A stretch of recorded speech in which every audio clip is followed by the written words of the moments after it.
Assalamualaikum warahmatullahi wabarakatuh. Wilujeng pepanggihan malih kalian kula tempun wonten ing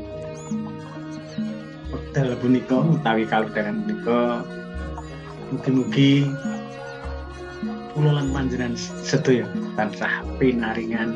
kebagasaan langkung wonten ing wekdal punika wontenipun memolo inggih menika arupi pandemi COVID-19. Mugi-mugi kula panjenengan sami tansah kalih singrupi ing sami kala kapihaken bulan mono. Amin ya rabbal alamin. Ing wanci punika kula mboten badhe ngaturaken babagan medal perkawis pembelajaran matematika ananging wonten beban meninggalkan klungsu nek udu. Wontenipun magayutan kalian budaya luhur utawi ingkang adipun tilaranipun para pepundhen milikipun tanah Jawi lan mugi-mugi mawon menapa ingkang badhe dan wonten dina lan manpun tumrap kula pribadi lan kagem para tanah sederek kadang ruang kanca pitepangan wonten ing Nusantara umumipun. Ing titi wanci punika kula badhe kagem munggah syarat rukunipun minangka pesorah di medal ugi nang khususipun menika pidato ananging pancing ing titi wanci menika kula ngiras-nirus badhe derek nguri-uri man urip basa Jawi awit kula pitados bilih basa ingkang kagungan unggah-ungguh wonten ing madyaning panggesangan niku bilih menika basa Jawi boten ngirangi pakurmatan dhateng basa-basa sampun ananging menika namung pemanggih mawon pemanggih kula menika meleset.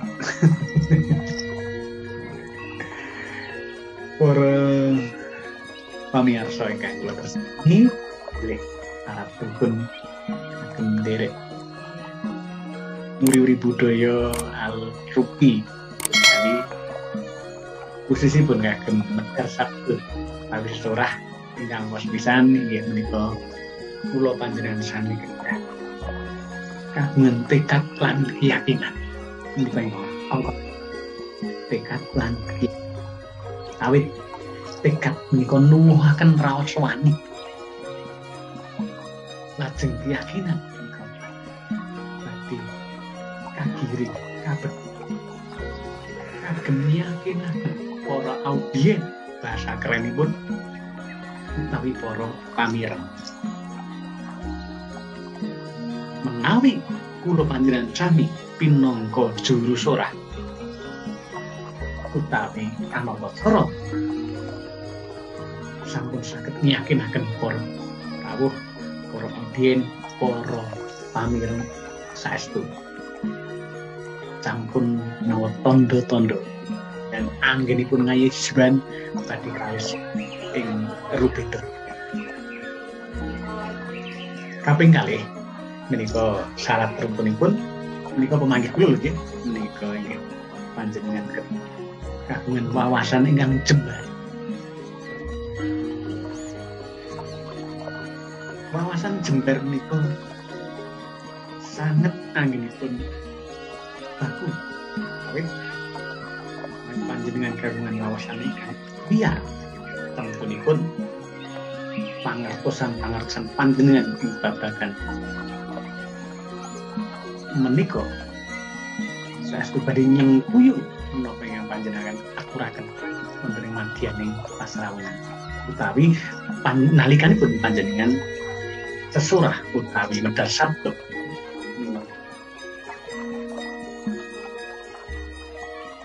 menika saged dipun uri-uri kalian gula wentah guru kami meguru dhateng para dwija niki para ahli basa Jawi ugi saged dipun upadi kalian sinau mandiri ananging sakalang saya melih saestu menawi panjenengan kersa budidaya dhateng para pepunden ingkang senior utawi ingkang sakalang mangertos. Kaping tiganipun menika panjenengan kedah kagungan koleksi tembung-tembung ingkang sakelangkung kathah.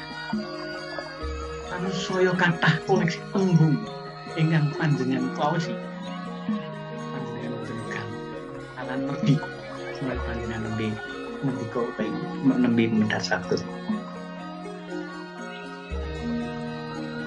Boten bakal panjenengan niku tuntel anggenipun ngaturaken retroncening pangandikan. Dados monggo kanthi cara menapa kemawon panjenengan kedah tansaya tambah anggenipun panjenengan nguwaosi pinten-pinten tembung kata-kata. Lajeng ingkang kasegawan dengan kedah kersa gladi utawi latihan. Gladi utawi latihan niku penting.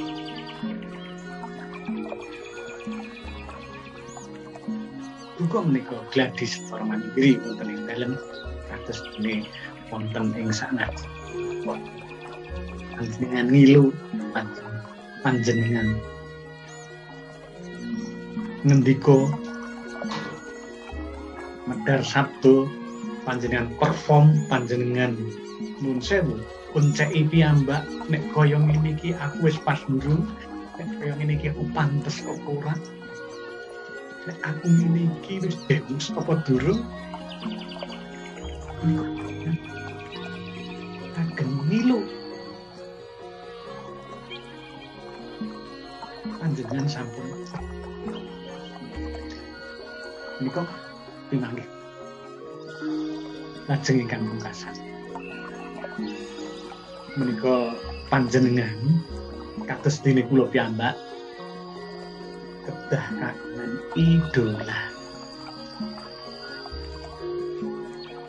menika kagem kaca benggala kagem motivasi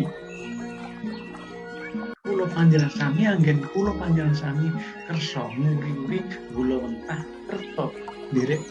mestantunaken basa Jawi lumantar sesurah utawi medal sabda utawi menika saestu ananging menika kedah dipun sungkuyung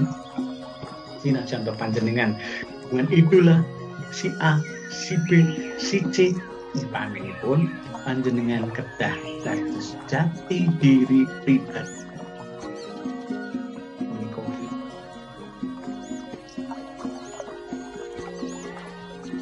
makaten minangka syarat rukun utawi syarat nomor pilih anggen kula panjenengan sami kepengin direk ngundang Jawi ngestantunaken Jawi lumantar basa Jawi saestu kanthi panjenengan derek mustantunaken nguri-uri urip basa Jawa basa inggal sirna lan muntunipun putra wayah kula panjenengan sami nggihipun khusus kagem keluarga kula panjenengan sami menika tansah saestu derek nyengkuyung mustantunaken wontenipun basa Jawi menawi mboten sak menika menawi mboten kula lan panjenengan sami sinten ing wasana wilujeng panggihan wonten ing kalodhangan sanesipun mugi sepisan malih wonten ing adicara